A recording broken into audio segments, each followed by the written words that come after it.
स्वप्न ब्रह्मांड मध्ये तु जम्बुदीपे महेश्वर अजनाभे महावर्षे मथुरा मंडले स्थिते अवतीर्णा वृजभुवि वासनः कृष्ण योषिता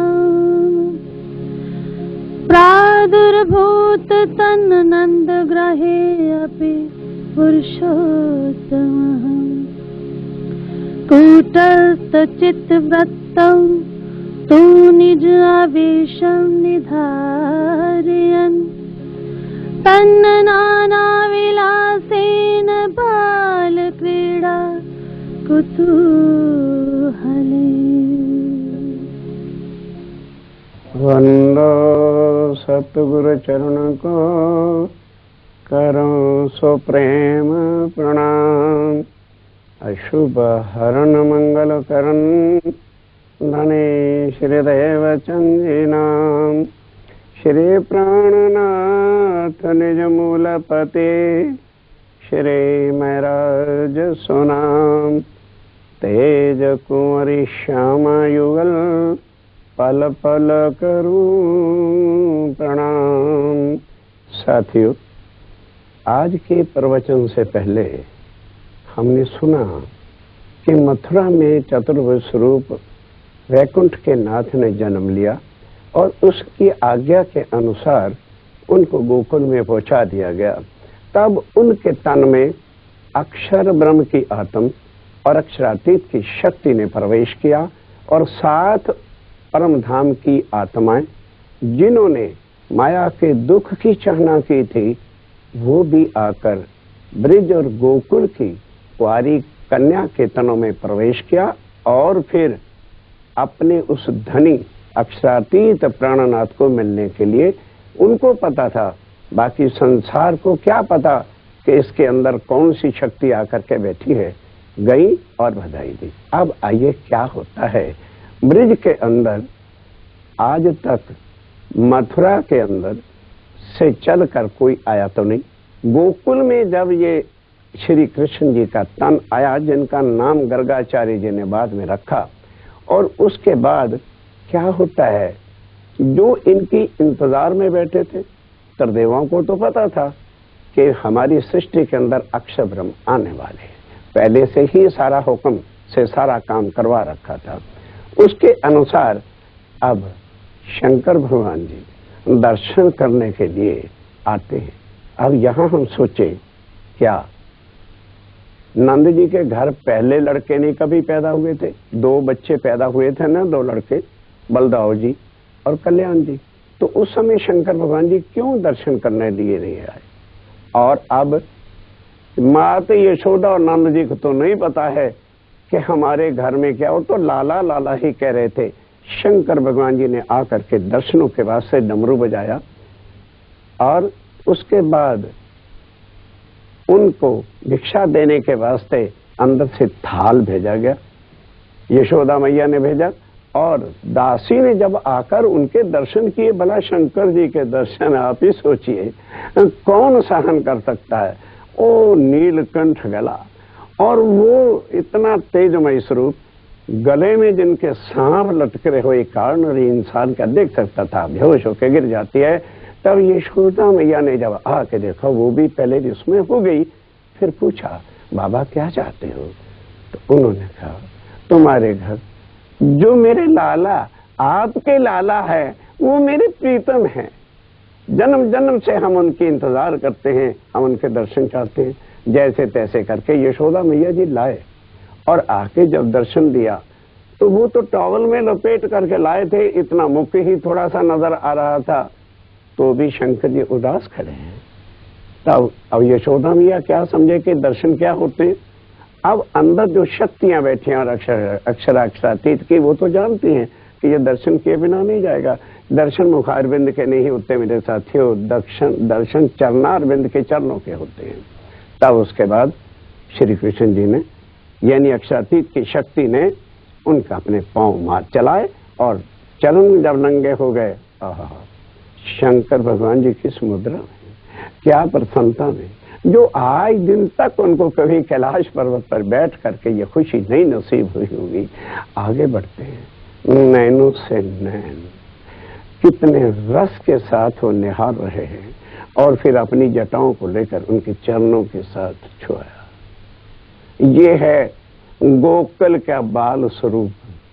अब बाल स्वरूप पार ब्रह्म नहीं है, यहाँ दुनिया फिर धोखा खा जाएगी, क्योंकि वो लीला कर रहे हैं भाई ब्रिज में। तो बाल लीला के अंदर का ये मतलब नहीं है कि पार ब्रह्म जो है वो बाल हैं।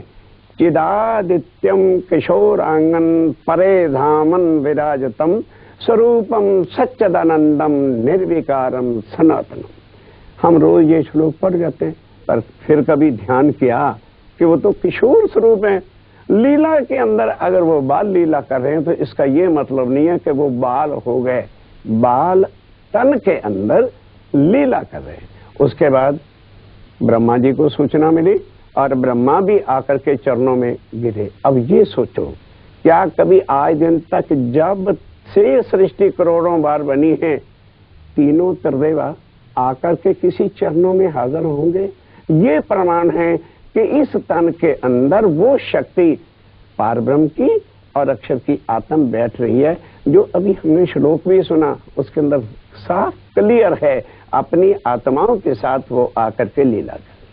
अब क्या होता है कि बात बढ़ गई और आगे जब उनका स्वरूप 8 वर्ष का हो गया तो इंद्र पूजन हुआ करता था हिंद के अंदर, लेकिन अब अक्षरातीत अपनी आत्माओं को कैसे इन देवी देवताओं का पूजन करने देते? मना कर दिया कि आप लोगों ने ऐ राधे, ऐ गोपियों, आपने नहीं पूजन करना, हमें तो धरती पर, हमारे पहाड़ों पर, हमारी जहाँ धरती है वहां अन्न देता है। इंद्र भगवान बारिश देता है तो क्या हुआ, पर अनाज तो धरती से पैदा होता है। ये लीला करके और अपने ही स्वरूप का वहां पूजन गोपियों से करवाया, अन्य देवी देव का पूजन नहीं करने दिया। और इस तरह से उन्होंने जो है इंद्र का भी अभिमान, गोवर्धन पहाड़ को उठाकर ब्रिज और गोकुल वालों को बचाया, लेकिन उसका कुछ भी बस नहीं चला। अब सोचिए और विचारिए, उसके बाद आत्माओं को ये कह के लाए थे कि तुम माया में जाकर के भूल जाओगी। अब माया को और टाइट किया, बच्चे आ गए, परिवार हो गया, तो जैसे जैसा माया बढ़ती चली गई, वो परम धाम की आत्माओं पर माया का आवरण आ गया और वो भूली गई कि ये हमारे धनी है। 11 साल की लीला के बाद अब सोचने की बात है, अब क्या होता है। 11 वर्ष तक यहाँ ब्रह्म लीला होती है, उसके बाद लीला खत्म होती है। और ये ब्रह्मांड भी जो पहला जिसमें अक्षरातीत आए थे, ब्रह्म लीला हुई थी, वो ब्रह्मांड प्रलय हो गया किस तरह से, जो आज दिन तक किसी ने नहीं बताया। प्राणनाथ जी ने आकर के ये भेद खोले। क्यों? उन्होंने लीला की थी वहां, इसलिए वो जानते थे, और वो कोई यहाँ संसार वाला पहचान ही नहीं सका क्या होता है। तब 11 वर्ष के बाद श्री कृष्ण जी गोपियों को क्या कहते हैं, गोपियों देखो भादो का कितना सुंदर चंद्रमी रात है, बहुत आनंद है, आज तुम घर मत जाओ, क्योंकि रोज संध्या समय गोपियां वापस चली जाती थी घरों को। आज मेरे साथ रात्रि को वृंदावन में चलो, वहां जाकर के बड़ी मधुर और अच्छे आनंदमय रास जो आपने कभी नहीं देखी होगी वो खेलेगी।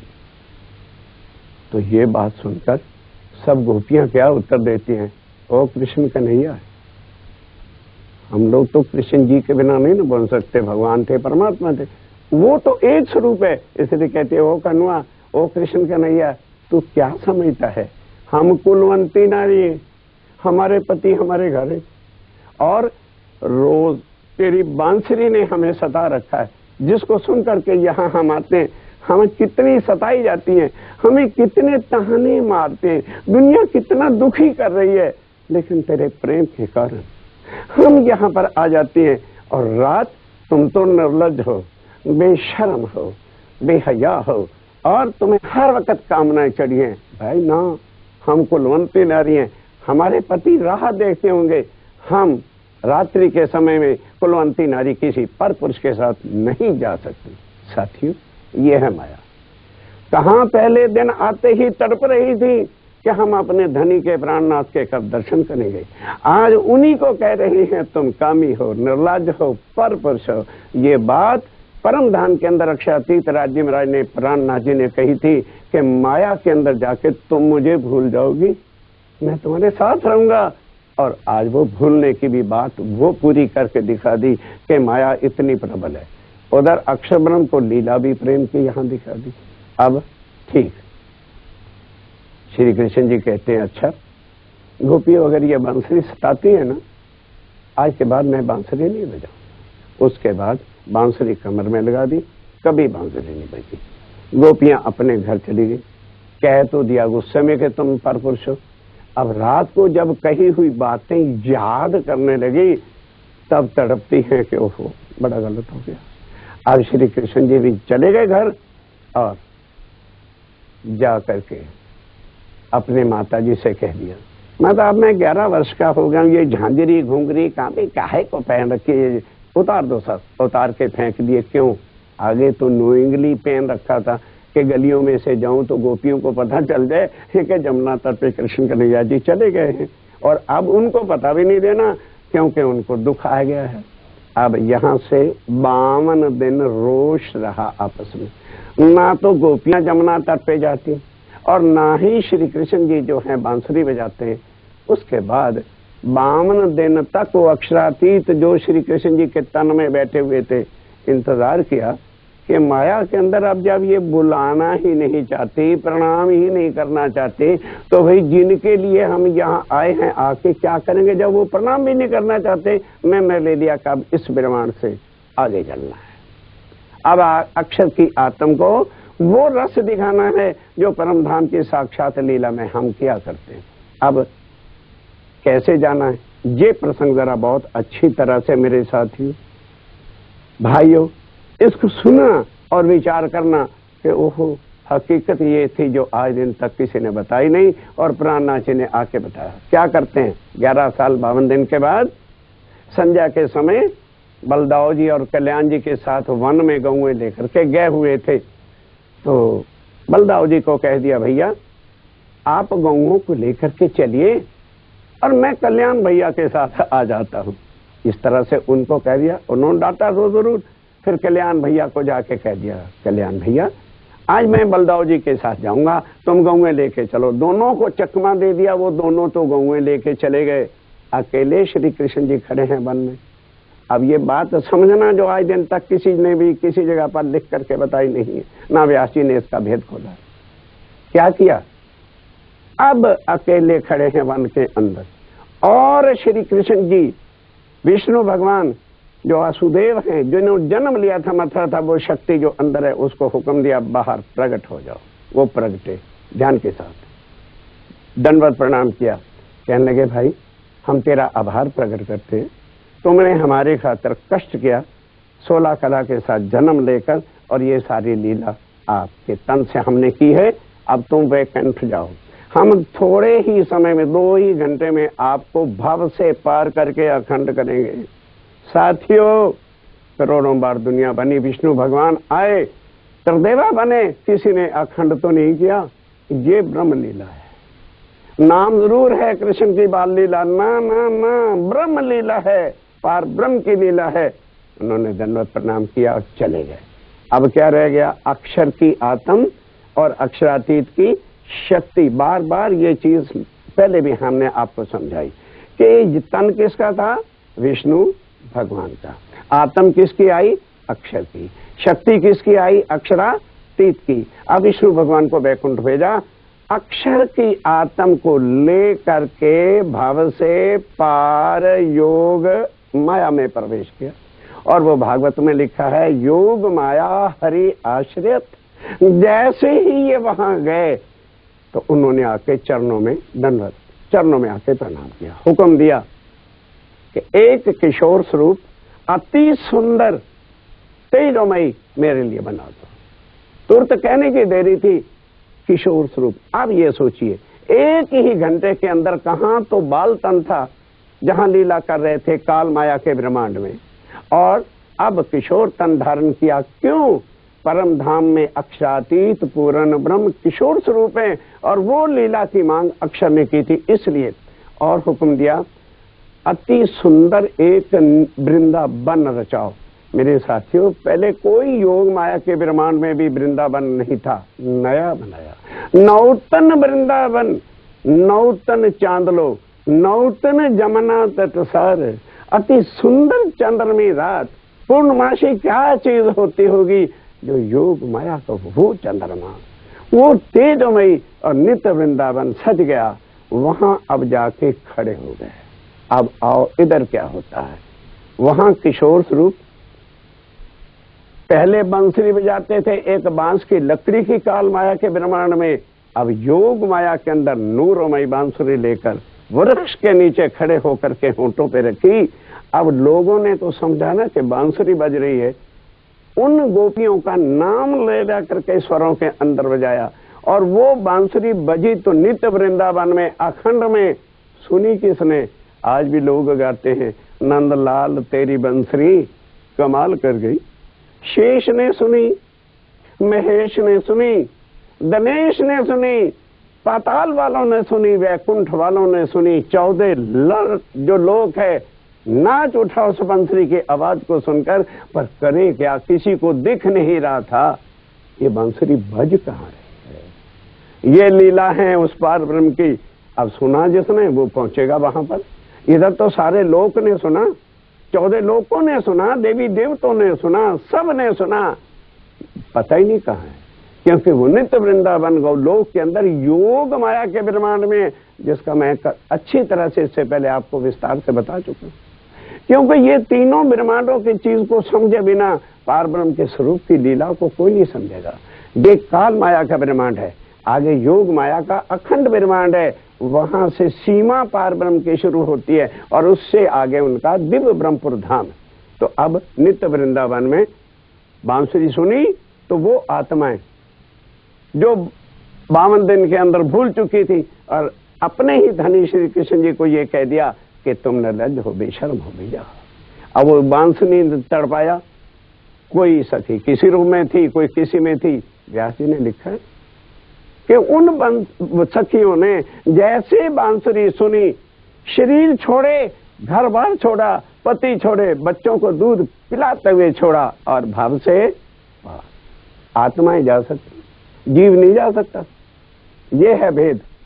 आत्माएं तुरंत भव से पार हो गई, क्योंकि उनको उनके पति बुला रहे हैं। अब जीव किस आधार पर भागेंगे?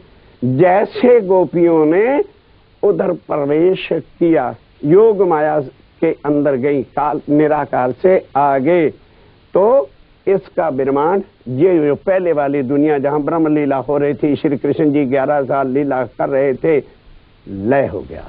11 साल 52 दिन लीला करी, काल माया तित ही पर हरि महाप्रलय हो गया, जो आज दिन तक कोई जानता नहीं। अब हम आपको समझाएंगे।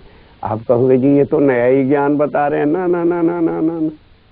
अब ये बताओ, अगर महाप्रलय नहीं हुआ था, किसी का एक बच्चा भी 2 घंटे के लिए गुम हो जाता है, हवास गुम हो जाते हैं, तो जहां से 12,000 गोपियां पत्नियां किनकी भागी, तो वो पति ढूंढने क्यों नहीं निकले? अगर पति ढूंढते, भागते, करते, क्यों नहीं ढूंढने गए? क्योंकि ब्रह्मांड ही प्रलय हो गया। ना पति रहे, ना पत्नियां रही, ना रिश्तेदार रह गई, वो आत्माएं जैसे भाव से पार रही, ब्रह्मांड का प्रलय हो गया। अब उधर से श्री कृष्ण जी आए, उनको पहली याद तो दिलाई, बड़ी शर्मसार गोपियां हुई। उसके बाद उनको भी हुक्म दिया योग माया को कि जैसा तन मुझे दिया है ऐसा ही अति सुंदर और सबको किशोर जो है स्वरूप दो। योग माया ने देह धरी अने श्यामा जी, राधिका जी जो थे ना, हकीकत में आत्म किसकी थी बताया था ना, कि वो पार ब्रह्मक्षरातीत की आनंद स्वरूपा श्यामा महारानी जी ने पहले तन धारण किया, फिर सब आत्माओं ने तन धारण किया। वो ऐसा योग माया का जैसा श्री कृष्ण जी का उस समय नूरमयी, तेजमयी, मुकुट, श्रृंगार अति सुंदर, उसी तरह से अब उनको लेकर के वृंदावन में चले गए। रात्रि है, ध्यान रखिएगा कि रास की जो रात्रि है वो सदा अखंड है, वहां कभी भी दिन हो ही नहीं सकता। वो लीला करते करते थोड़ा सा गोपियों को, आत्माओं को अंतर्ध्यान होकर के जो है, क्यों अंतर्ध्यान होना पड़ा? अक्षर क्या समझने लगा, कि मैं परमधाम के अंदर ही लीला कर रहा हूं। और आत्मा ने क्या समझा कि हम भी जो है अक्षातीत के साथ लीला कर रहे हैं। दोनों की मिसअंडरस्टैंडिंग को हटाने के वास्ते थोड़ा सा अंतर ध्यान हुए। अब अंतर ध्यान होने में अक्षर ब्रह्म एकदम चौंका है। अब जब चौंका तो देखा कि ये वस्त्र, ये बांसुरी, ये पोशाक ऐसी तो मैंने कभी धारण नहीं की। ओहो, ये तो मेरे धनी अक्षातीत मुझे परमधाम की लीला दिखा रहे थे। तुरंत कहते हैं मेरे धनी, ये लीला ही तो मैं मांगता था, कृपा करके इसको यदि आप अखंड कर दें तो बस सदा सदा मैं लीला देखता रहूंगा। तब अक्षरातीत याद दिलाते, अक्षर कहाँ खड़े हो? योग माया के ब्रह्मांड में जो एक बार चीज बन जाती है उसका कभी भी लय होता नहीं है। ये लीला तेरे लिए ही अखंड रहेगी। फिर कहने लगे, हे धनी, वो ब्रिज की लीला जो 11 साल तक आपने की, जहां ब्रह्मा जी भी आपके चरणों में आए और शंकर भगवान भी आए, वो लीला भी अखंड हो जानी चाहिए। कहने लगे, अच्छा, तो जिस तरह से मैंने अपनी आत्मा को निकाला है, तुम भी केवल गोकुल, ब्रिज और मथुरा के जीवों को सबको इधर ला के रखो, अखंड कर दो, गोकुल की लीला शुरू हो जाएगी। कहने लगे, जी फिर कृष्ण कौन बनेगा? पहले तो कृष्ण का तन में हम और आप लीला कर रहे थे। कहने लगे, चिंता मत करो, सारी व्यवस्था कर रखी है। विष्णु भगवान को मैंने कहा था अभी अखंड कर दूंगा, उसको भी ले आओ। वो भी आ गए। अब क्यों? वो श्री कृष्ण 11 साल 52 दिन तक विष्णु भगवान का तन था। विष्णु भगवान को क्यों कहा? क्योंकि जीवों के पति, जीवों के मालिक विष्णु भगवान ही उनके साथ लीला कर सकते हैं। तो जो अखंड लीला हुई मेरे साथियों, वो विष्णु भगवान का तन। विष्णु भगवान जो पहले वाले ब्रह्मांड में थे, वो वहां पर आज भी ब्रिज गोकुल के जीवों के साथ लीला कर रहे हैं। अब ये लीला होने के बाद ब्रिज भी अखंड हो गई, रास भी हुई। एक चीज बाकी, कुमार का सखियों ने मांगा था कि हमारे साथ भी लीला कर।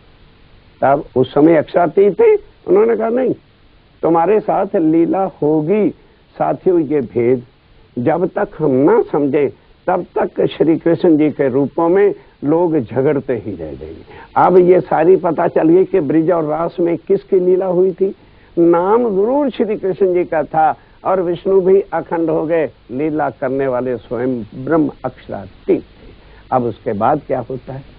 श्रीमद् भागवत में लिखा है कि लीला रात्रि की रास खेलने के बाद सखियां अपने घर से उठी, श्री कृष्ण जी भी घर से उठे। अब आप बताइए, जो रास अखंड है, और अखंड का मतलब क्या है? मिट नहीं सकती, सदा होती थी, होती है, होती रहेगी। तो सखियां किस घर से उठेंगी? वो तो रास के अंदर जो पहुंची हुई सखियां हैं, वो कैसे कहां जा सकती हैं? वो तो श्री कृष्ण जी के साथ है। और क्या कहते हैं जी, श्री कृष्ण जी के ब्रह्मा में सखियां रोई। क्या किसी ने पहचाना वो श्री कृष्ण कौन है? आइए, सब बात कान्हा जी की वाणी से आपके संशय मिटा देंगे। अब उसके बाद वो कहा ना कि घर गई। घर कहाँ गई? जब वो रास अखंड जहां लीला हो रही थी, उस समय पारब्रह्म अक्षातीत ने सखियों से पूछा, ये वृंदावन कैसे लगा? बहुत महिमा गाई, बहुत अच्छा लगा। कहने लगे, जी पर बात ये है, जब आपका ब्रह्मा जो आपने हमें अंतर ध्यान होकर जुदाई दी, वो याद आती है, वो अग्नि के समान लगती है, इसलिए ये वृंदावन हमको सुहाता नहीं। हमें तो वहां ले चलो जहां आप हमसे और हम आपसे कभी भी जुदा ना हो। तब उन्होंने क्या कहा? अक्षातीत की शक्ति है अंदर। उन्होंने कहा वो तो फिर परम धाम है, चलो मैं वहां ले चलता हूं। उन्होंने कहा अच्छा। अब ध्यान के साथ, आत्माएं परम धाम गई, तन नहीं परम धाम जा सकते, परम धाम से आत्मा आई। क्यों? ये तन योग माया के है और परम धाम नूरमयी है, तो किस तरह से जाएंगे? फिर अक्षय ब्रह्म ने कहा था मुझे लीला अखंड कर दो। अब कृष्ण जी के तन से अक्षरातीत, राधिका जी के तन से श्यामा महारानी, गोपियों के तनों में से आत्माएं निकल करके अपने परम धाम को गई। तन ज्यों के क्यों वहां पर जो है लीला करते हैं, आज भी वो लीला हो रही है। और उस योग माया के तन से श्री कृष्ण जी वहां हैं और राधिका जी वहां हैं और गोपियां हैं, लेकिन कहाँ है? वृंदावन के अंदर है। इस वृंदावन में कुछ भी नहीं, लेकिन लोग इस वृंदावन को जाते हैं, मानते हैं, सब कुछ करते हैं। क्यों? अगर अखंड वृंदावन है, अखंड रास की लीला हो रही है, तो फिर ये वृंदावन 14 लोक के अंदर है। श्रीमद् भागवत में ही लिखा है कि 14 लोक 5 तत्व 3 गुण का महाप्रलय में लय हो जाता है। तो फिर इस वृंदावन को पूजने वाले प्राणनाथ जी की वाणी सुनकर नित्य वृंदावन का ध्यान करें। यदि वो कृष्ण से मिलना चाहते हैं, श्री कृष्ण जी के दर्शन करना चाहते हैं, तो वहां जाए बिना तो दर्शन कभी हो नहीं सकेगा। पर वो भी अब योग माया का ही तन है। जो लीला करने वाले पार ब्रह्म अक्षरातीत थे, वो तो उस तनों में आज भी नहीं है। अब वही पार ब्रह्म ही प्राणनाथ बन करके यहाँ आए हैं और अपने साथ इस बार परम धाम का ज्ञान और अपनी निज बुद्ध लाए हैं, ताकि दुनिया वालों के क्षण से मिट जाएं और वो सारी बातों के झमेलों में से अब इसके बाद जो ब्रह्मांड बनेगा, तब जो है योगेश्वर श्री कृष्ण और वो लीला जो 11 दिन की हुई, जिसके अंदर 7 दिन गोकुल की लीला उन कुमारकाओं सखियों के वास्ते गौलोक की ये रचाई, और 4 दिन फिर मथुरा की लीला करके जाके कंस को मारा, वसुदेव और देवकी को जो है बंद से छुड़ाकर अब रुक्मिणी को लेकर के चले। अब विचार करिए, अगर ये वही श्री कृष्ण थे तो रुक्मिणी के साथ इनका क्या संबंध था? वो सारे भेद हम आपको प्राणनाथ जी की वाणी से आधार पर बताएंगे। अब वो आत्माएं जो परम धाम की थी, जिनके कारण ये ब्रह्मांड रचा गया था, वो वहां पहुंची, तो अब वो बातें याद आई कि हम तो भूलेंगे नहीं। तो अब वो बातें जब याद आई कि हमने तो अपने धनी को कह दिया था कि तुम निर्लज्ज हो, बेशर्म हो, बेहया हो, तो बड़ा काम गड़बड़ हो गया। एक बार यदि हमें और चांस मिले तो फिर ऐसी गलती नहीं होने देंगे। तब अक्षरातीत पार बन के फिर परम धाम में बैठ के कहा, धनी हमें एक बार भाई जैसे है और माया देखनी है, और अब 1000 बार आजमा लेना, हम कभी भी आपको भूलेंगे नहीं। और जब इस तरह से सारी बात होने लगी, तब अक्षरातीत ने कहा, भाई जब इनकी चाहना फिर बढ़ गई है तो फिर अवश्य तो पहले से ही अब देना ध्यान। अब उन्होंने सोचा मैं बार बार इसी तरह जाऊंगा तो कोई मुझे पहचानेगा नहीं। पुराण में वेदों में शास्त्रों में पहले से ही लिखवा दिया कि 28वें कलयुग में पार ब्रह्म अक्षरातीत कल की अवतार बुद्ध अवतार यानी नेक अलंकार अवतार बन करके आएंगे और सारे धर्मों को एक करेंगे। हिंदू मुसलमानों के झगड़ों को, जाति पाति के भेदों को मिटाकर एक रस एक रूप करके करेंगे। अब वो लीला जो है अब प्राणनाथ जी की हो रही है, जो हम आपके सामने रोज जो है थोड़ा थोड़ा समय देकर बताए चले जा रहे हैं। अब ये ब्रह्मांड कैसे बना, लीला कैसे हुई 11 दिन की, और उसके बाद योगेश्वर श्री कृष्ण जी की क्या लीला है, और उसके बाद प्राणनाथ जी कैसे प्रकट होकर के लीला करते हैं अपनी आत्मा को लाकर, ये अब आपको अगले विषय में